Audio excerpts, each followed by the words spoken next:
in this world. The following quote is attributed to a Scottish history professor named Alexander Tytler in 1787. He said, "The average age of the world's greatest civilizations from the beginning of history has been about 200 years. During those 200 years, these nations always progressed through the following sequence.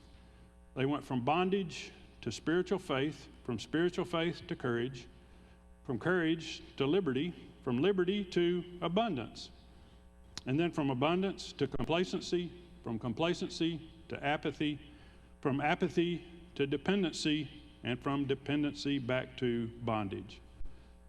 There's some debate over whether he actually wrote that, but there's a very similar regression in Judges chapter 2, if you'd rather go there at some point, but you'll see the same cycle in the history of nations. I thought this morning, after we celebrated the 4th of July yesterday, the 244th birthday of the United States of America, that we, as American Christians, should get an update on the state of our nation as we slide down the slippery slope from independence to dependency.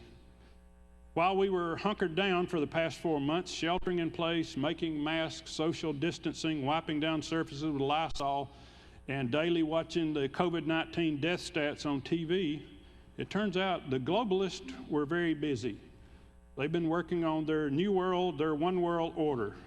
During the first week of June, while we weren't paying any attention to it, the World Economic Forum, made up of 3,000 millionaires and billionaires, met in a virtual meeting and unveiled an elaborate website featuring something called the Great Reset. If you want to look that up, hopefully after the sermon is over, it's at www.weforum.org/Great Reset.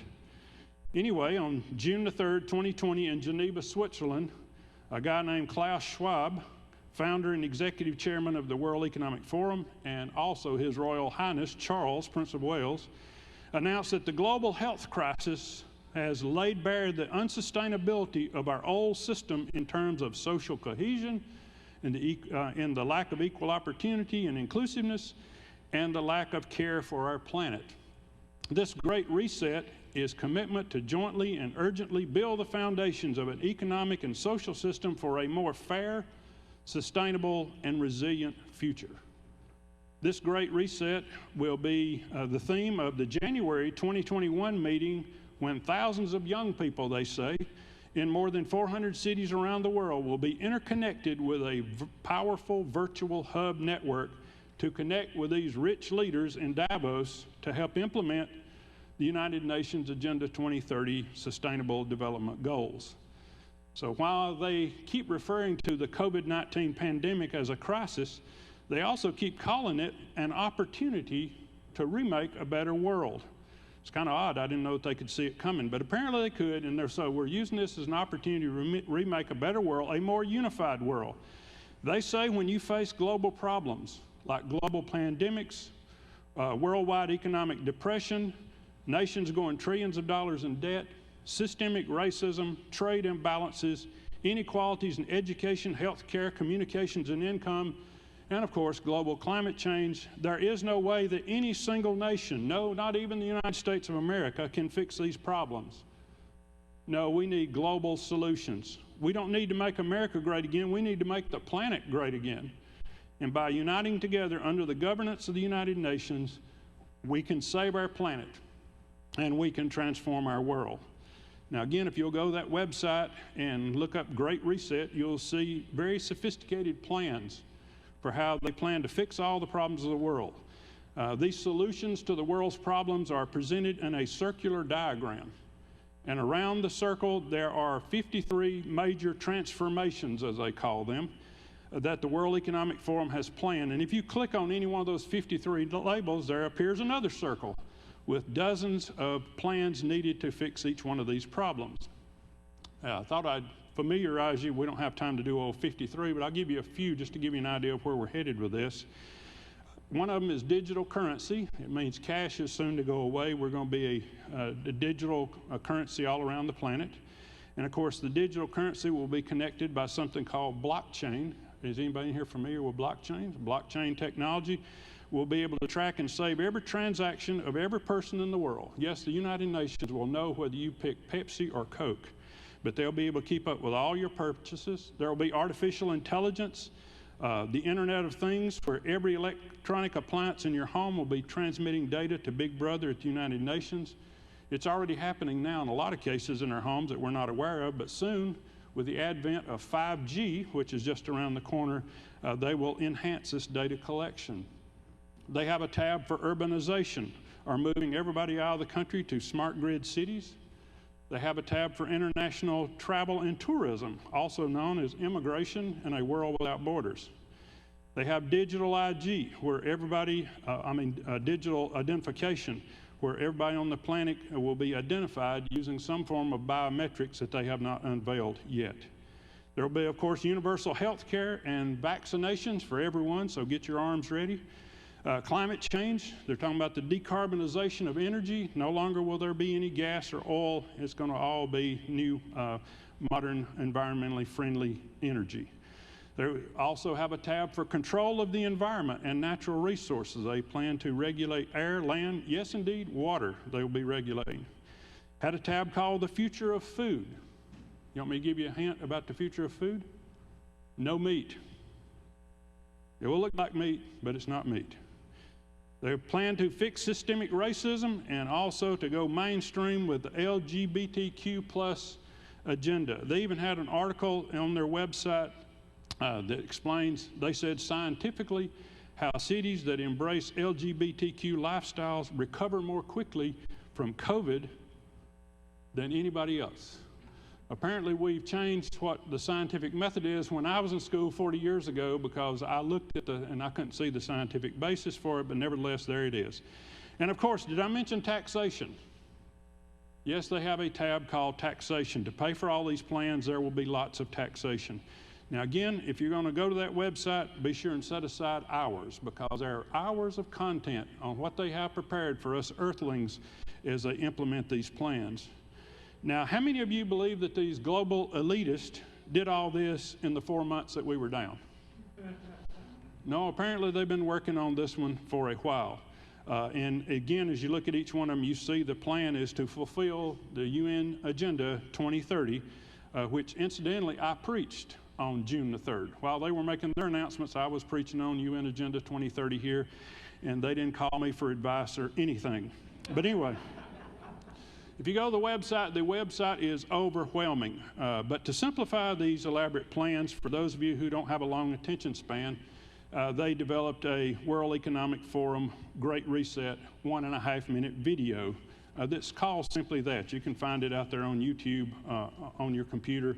And it shows all the problems of the world. It's a quick video clip that buzzes through COVID-19 pandemic, racial demonstrations and riots in the streets of America, terrorism, pollution, disease, fires and hurricanes caused by global climate change, and then some Davos billionaire reaches over and hits the Great Reset button, and the world goes back to beautiful, natural, pristine state where the whole world is in harmony, thanks to the brilliant leadership and innovation of the World Economic Forum.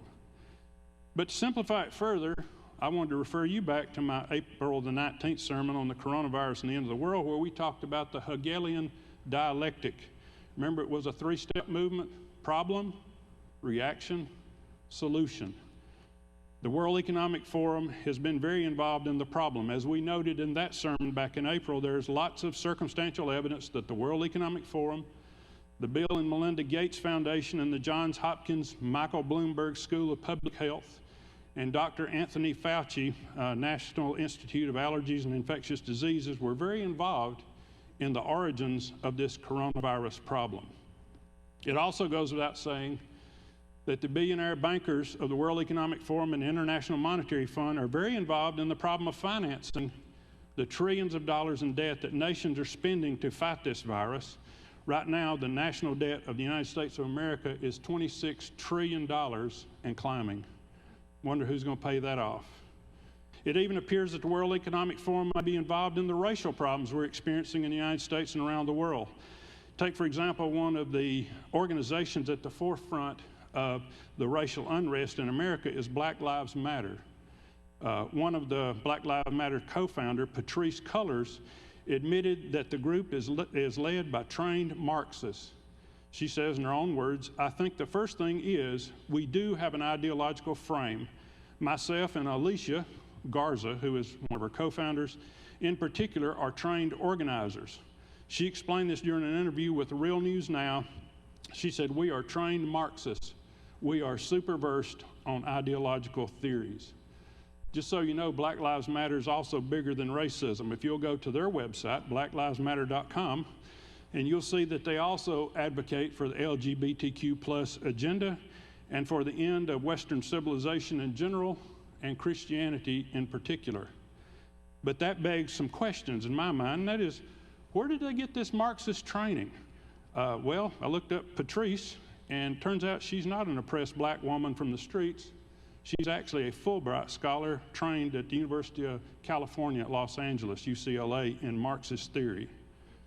Another question is, who is funding this movement, which has been advertised to us in the media as being a grassroots movement of oppressed black people? But if you go to blacklivesmatter.com, you will see that they are now calling themselves the Black Lives Matter Global Network. Well, how does grassroots all of a sudden have the money to go global? Where do they get the money to travel to large cities around the globe and live on the streets for days or weeks? How do they pay for food and shelter and T-shirts and posters and bricks to break windows and Molotov cocktails to burn buildings? Where do they get all that? Well, it turns out there's a list of major companies giving hundreds of millions of dollars to support Black Lives Matters and other social justice organizations. Matter of fact, you find that by going to the World Economic Forum .org that I mentioned a few minutes ago. I scanned down the list. Some of these you're probably familiar with: PepsiCo, PayPal, Apple, Ginkgo Bioworks, Lego, yes, the toys, Lego, Hewlett-Packard, Verizon, Uber, Visa, Cisco, Merck, Nike, Cargill. But by far and away, the top donor was Bank of America, pledged $1 billion to these organizations. I don't know, brothers and sisters, that's a lot of bricks you can buy with $1 billion. But anyhow, they are heavily financed. So there are your problems. But as the World Economic Forum says, we do not see the pandemic, debt, and racial strife as problems. We see them as opportunities for a great global reset, to build a better world order, a greener, smarter, fairer world. And of course, what do we say happens after the problem? Reaction. There's got to be a reaction. And they got their anticipated reaction from us when we look out and we see the COVID-19 and we see this systematic racism in America and we see the mountain of debt. And of course, our reaction is fear. Oh no, we're all going to die. Somebody do something and do it quick. Well, on June the 3rd, they unveiled their solution, and it's the Great Reset. But June the 3rd was only the intro. The big rollout is going to come at the Davos annual meeting. It normally happens in Switzerland in January of each year, January 2021. They're going to unveil this whole program, and so stay tuned for that. Of course, the long and short of this plan is that every nation will give up their independence, their liberty, and their sovereignty in order to be a participant in this one world government. And they intend for all this to happen in 2030, which is how far away? 10 years. So I guess some things are going to have to start happening pretty quickly. The question that I keep hearing, though, from my emails and the blogs that are coming in and phone calls and also in person is, well, Brother Danny, what can we do? What can we do as Christians? What can we do as Americans to stop all this? I'm even getting some mail saying that we need to start a second American Revolution. They asked me if I would be the general, so I thought we'd think about that this morning. They keep telling me that we, the people, ought to take up arms and pitchforks like the Founding Fathers did and march on Washington and throw out the globalists and take our country back. How many of you in favor of that? Yeah. All right, well, let's think about it. I told you leave your Bibles open and turn to Romans across the page from 12. Let's look at 13 for a few verses, and then we'll go back to 12. Let every soul be subject to the governing authorities, or the government. For there is no authority except from God. Underline that. And the authorities that exist are appointed by God. Therefore, whoever resists the authority and resists the ordinance of God, and those who resist will bring judgment on themselves. For rulers